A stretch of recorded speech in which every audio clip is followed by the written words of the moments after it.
Hi, Linnie. How are you doing? Come on in.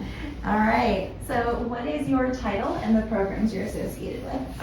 My title is Co-Director of Undergraduate Studies in Applied Psychology, affectionately known as APUG, and also Clinical Assistant Professor starting this year. And what do you hope to accomplish in that position? Well, it's really exciting to be co-director of APUG this year. We hope to, along with my other co-director, Adina Schick, really move to making our program more accessible to students, create new opportunities for students as they think about where they want to go after they graduate, and increase how supported they feel when they're here. Congratulations on that position. Thank you. What degrees do you have?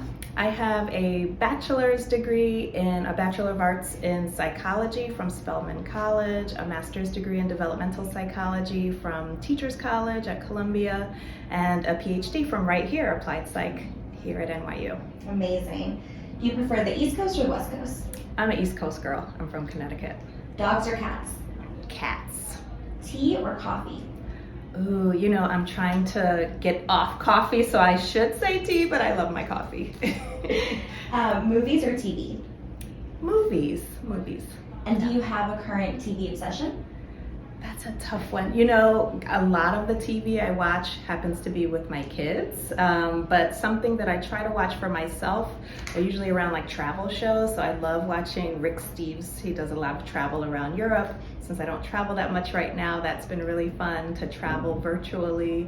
And Marcus Samuelsson has a new travel show out now as well, where he travels around the United States, just exploring different food and culture and how that exists right here in our country. I think it's called No Passport Required. Awesome. And you mentioned your kids. I see you have some beautiful artwork in here. Does that have anything to do with the kids? I do. I just moved into this office recently, so I'm still decorating, but I could not move in without their artwork. So this is from my son Wesley, who's now 10. He was probably 3 when he painted that. Those are tulips.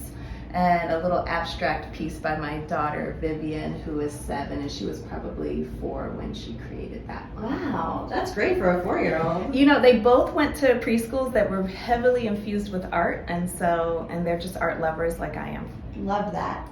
What's your favorite movie?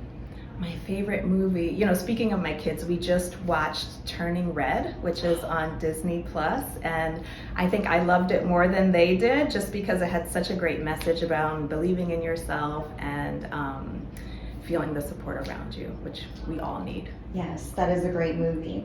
What courses do you generally teach at NYU?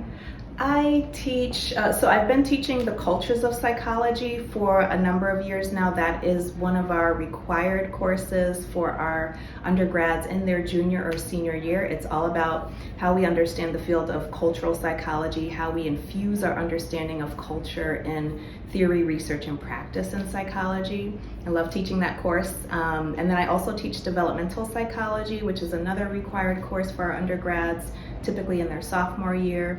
And this year I'm also teaching our honors seminar, which is really cool. What clinical experience do you have?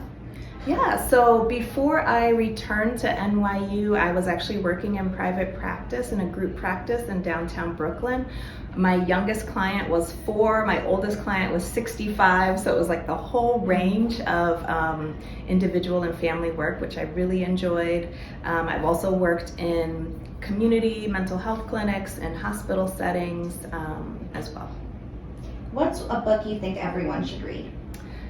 Okay, well, why don't I show one that I have here? I honestly am just starting it, but I love it. It was recommended by one of my colleagues. It's called Segregation by Design, and it's all about kind of institutionalized racism, structural racism, and how that plays out in urban politics. I'm going to integrate some of this into my Cultures of Psych course, but I think it's also just great for our broader understanding of what structures are like and how they play out. Awesome. What is the best compliment you've ever received?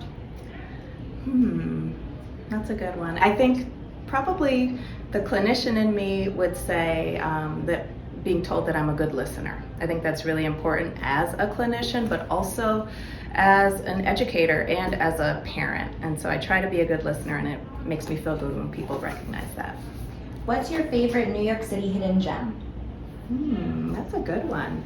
I don't know if it's a hidden gem, but I used to live in Inwood, and it was just a couple of blocks from the cloisters. So there's a museum there, beautiful views of the Hudson River, and the last existing untouched wooded space in Manhattan. Oh, very interesting. What's a song you could listen to on repeat? Oh, probably anything by Chaka Khan. I know I'm dating myself right now because I said this to my students recently and they've never heard of her. But I love Chaka Khan, so any of her songs I could just listen to over and over again. What's your favorite board game? Jenga doesn't count as a board game, does it? I just count played it recently with my kids, and it's something we do often. I love it. I also love Monopoly. That's a fun one, but my kids get bored with that one, so Jenga is usually our go-to. What are 3 things you cannot live without? Okay, I keep saying my kids, so my kids definitely. I'm a big fan of Mexican food and anything with sour cream on it, so that's another one. Do my kids count as 2, or let me think of a third? One more, yeah. I think the beach. I'm a beach girl, I'm a summer baby, and getting my toes in the sand and listening to the waves is my jam. What's a skill you're working on mastering? Let's see, I think just patience, like realizing that we don't always get what we want in the moment, but if we're patient, if we stay steady and focused, we can still get there. Why did you decide to become an academic? You know, I love teaching, and when I was in graduate school, I knew I wanted to be a clinician, but I also taught my first course while I was a doctoral student and realized it was a great challenge and I liked it, and so I decided I wanted to continue to do that, and I wanted to figure out how to do that in a way that allowed me to not just have an impact in the classroom, and being in this academic role allows me to do that. And if you weren't an academic, what do you think you'd be doing? Oh my goodness, that's a good one. You know, I joke around sometimes and say I would love to like own a jet ski hut on the beach and just live that kind of life. But I've been saying since I was a kid that I wanted to be a teacher, and so maybe I'd teach preschool. And last question, can you describe yourself in a hashtag? Oh gosh, a hashtag, let's see. Maybe don't give up, keep going. Love it. Thank you so much, Linnie. Thank you, so nice to see you. All right.